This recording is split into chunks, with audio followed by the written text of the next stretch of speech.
Over the past 8 years, President Mnangagwa has systematically worked to dismantle Chiwenga's military network, which was crucial to the 2017 coup.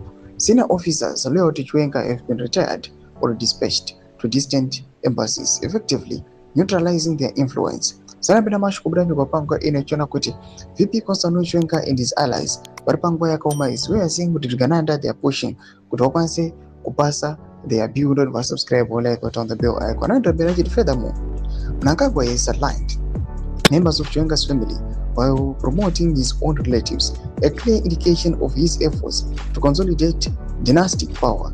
A recent military reshuffle in April 2026 saw the promotion of Mnangagwa's son to a senior role, further solidifying this trend.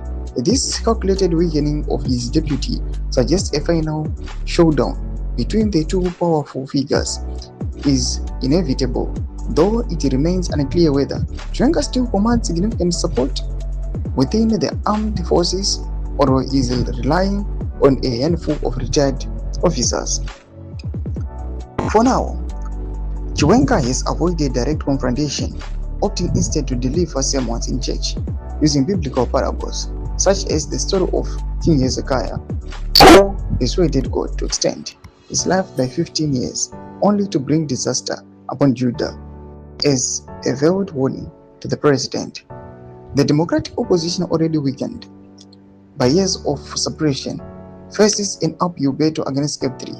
Veteran opposition leader Tendai Biti has been a vocal critic, describing the bill as a coup against the people and the constitution of Zimbabwe. He warned that it will push our country to the precipice of a violent implosion.